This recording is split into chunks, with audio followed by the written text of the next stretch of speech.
Gusto ko ng motor na Aerox ng Yamaha. Kaso lang, below 100 lang yung pera ko. Meron kaya akong mabibili, nakamuka ng Aerox. Etong dalawang ipapakilala ko, eto, pasok to sa budget nyo. Ano nga ba to? Eto yung FKM Fyro 175. Eto naman ang Euromotor Griffin 180i. Alamin nga natin kung sulit nga bang bilhin ang dalawang motorcycle na to. Tara, samahan nyo ako.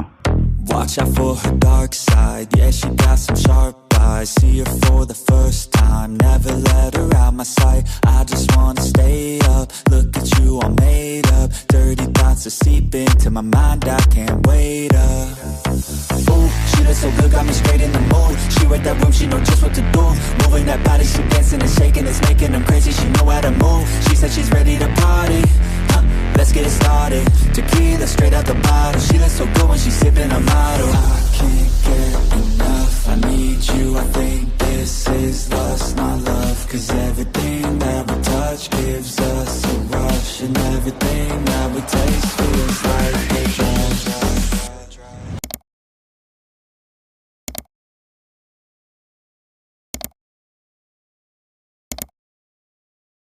Unahin natin ang presyo ng FKM Fyro 175. Ito ay nagkakahalaga ng 89,800 sa kanyang cash. Kung nagbabalak man kayo na kumuha ng installment, update ko kayo pag dating natin or pag nakabalik tayo sa FKM Baliwag para at least meron tayong reference ng installment nila. Okay? At para naman sa Euromotor Griffin 180i, ito ay nagkakahalaga ng below 100,000 daw. So wala pa tong official na price pero soon malalaman din natin yan at syempre update ko pa rin kayo at kung saan nga ba merong mga available na unit dito sa Bulacan. Ayos yan, di ba?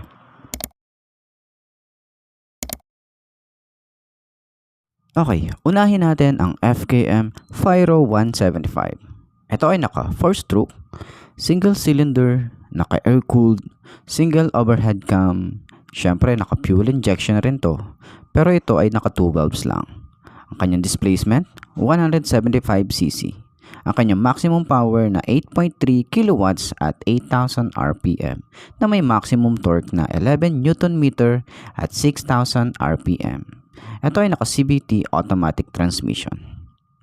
Ang lahat nga pala ng ilaw nito ay all LED lights na at naka-combi brake na rin. Ang Euromotor Griffin 180i naman ay naka 4-stroke din, single cylinder, ito ay naka liquid cooled na. Ito ay naka single overhead cam at fuel injection din, pero naka 4 valves. Ang displacement naman nito ay 180.4cc. na may maximum power na 17.4 horsepower at 8,250 RPM na may maximum torque na 15.7 Nm at 6,500 RPM na may bore and stroke 63 by 57.9 mm na may compression ratio na 11.7:1. Syempre naka CVT automatic transmission na rin to. Ito nga rin pala ay naka-colored instrument panel display na. Lahat ng ilaw nito naka-LED na rin. Naka-combi brake system na rin tayo rito at naka-silent starter to. Naka-keyless na rin at meron din tong start and stop system. Ayos, 'di ba? Para naman sa kanyang suspension, ito ay naka-telescopic fork na at yung size ng kanyang tires 100 by 80 by 14, naka-tubeless tayo rito at naka-disc brake naman dito sa harap. Meron din tayo ritong CBS. Sa kanyang rear naman, naka-dual shock at yung size ng gulong ay 120/70 by 14, naka-tubeless na rin at kagandahan, naka-disc brake na rin tayo rito at may CBS na rin. Ito rin ay naka-telescopic fork na sa harap. Ang size naman sa harap ng kanyang tires ay 180 by 14, naka-tubeless na rin at naka-disc brake na rin tayo rito na may combi brake. At sa rear naman, meron tayong dual shock at yung kanyang size ay 120/70 by 14, naka-tubeless na rin at naka-disc brake na may CBS na rin. Para naman sa overall dimension, meron itong 199 by 72 by 116 cm. Ang wheelbase, 135 cm. Yung seat height naman nito ay nasa 78 cm na may ground clearance na 150 mm.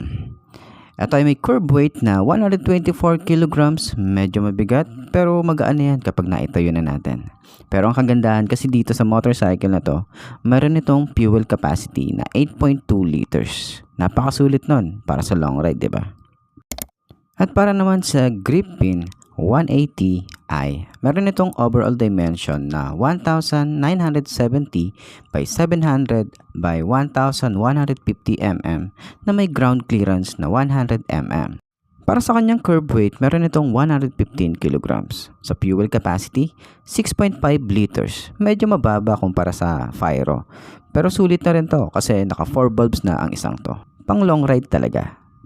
Pagdating sa kanyang seat height, hindi natin masyadong alam or wala silang info na binigay, pero kita naman natin na abot natin para sa kagaya kong 5'2" ang aking height. So yun na lang din maging reference nyo, diba? Ayos!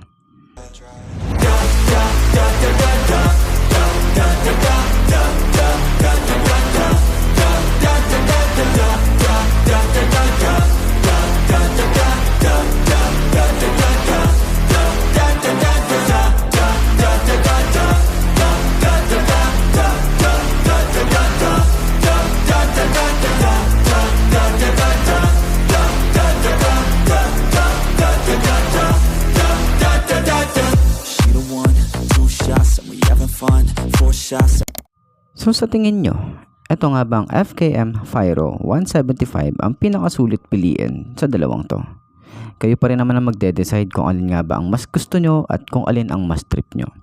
Pero para sa akin, kahit alin pa man ang piliin nyo, maging itong si Euromotor Grip Pin 180i, sulit na rin. Kahit alin dito sa dalawang to, para sa akin lang naman. Tayo kasi dito ang makikinabang, kaya kahit alin pa man ang piliin nyo rito sa dalawang to, sulit parehas. Lalo na dun sa mga hindi tayo makabili ng Yamaha Aerox 155 na sobrang mahal nga naman.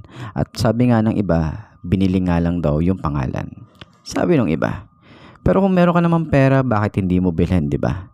Bakit hindi? Why not? Bakit? Di ba? So yun lang naman ang aking opinion. So sana nakatulong tong video na to sa lahat ng mga naghahanap ng motorcycle na below 100,000 ang budget nila. So congrats para doon sa mga nakabili na.